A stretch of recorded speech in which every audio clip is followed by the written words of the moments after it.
Hey, it's me, Xavier, and Jacob, and this video is about DayZ StandAlone.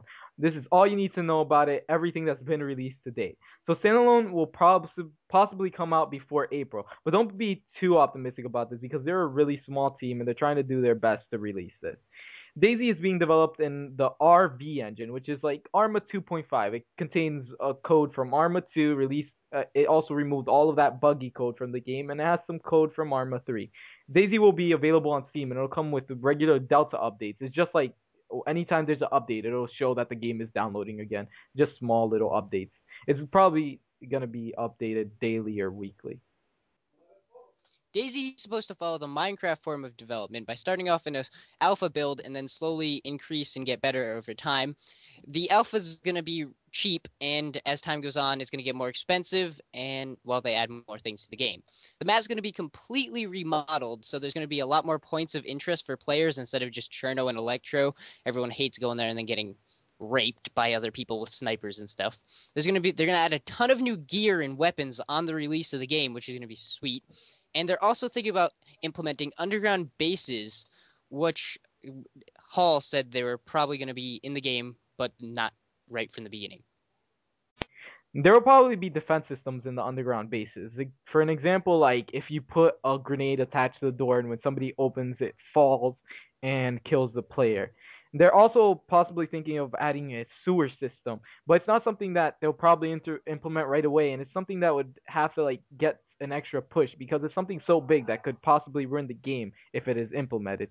They're also not focusing much on sound, even if it's important for FPS game, because it's something that is easily implemented and put it into the game. Your player is going to be fully customizable.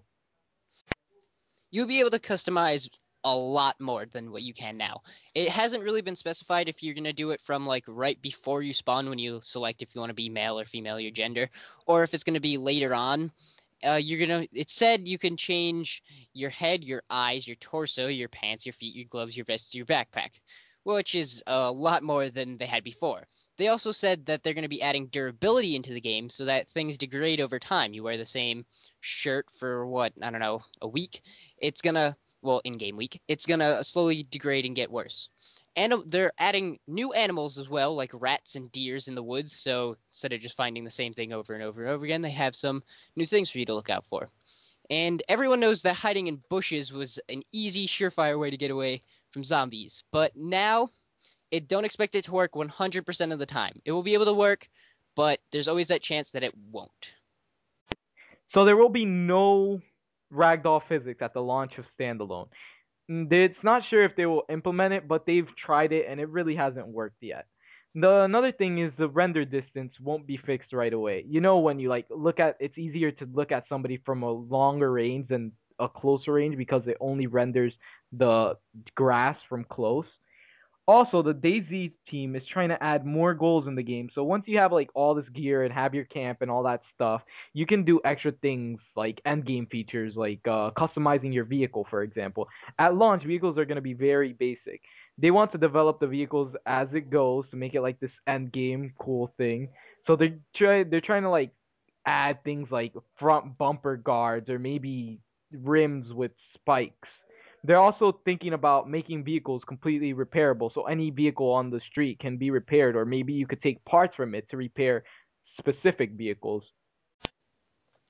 DayZ will have different controls than they are now, so you're going to have to go through a whole new set of tutorials and figuring out what to do. The inventory is going to be completely remodeled from what it is now. It might look something like the picture below. You'll be able to drag items around the inventory list, and they will be 3D. They're trying to get 3D pictures for the inventory items. They're also trying to add more activities for playing lone wolf, so it can be more interesting, as everyone knows by yourself isn't always the most fun. Standalone will also be more optimized, therefore being more stable and smoother than the mod. But the problem with that is it's not necessarily going to give you better FPS because they're adding high resolution textures, more more things to render, and new animations. Due to testing, they figured out that the best amount of players in a server would probably be 150 players. The amount of people is truly going to be decided by the community, because if everybody's playing 150 people servers instead of playing like 75 people servers, if they're playing 75 people servers, whatever they're playing the most is probably what people are going to stick with, and that's what they're probably going to use as a default after that. Hacking has always been a problem that's been present in this game.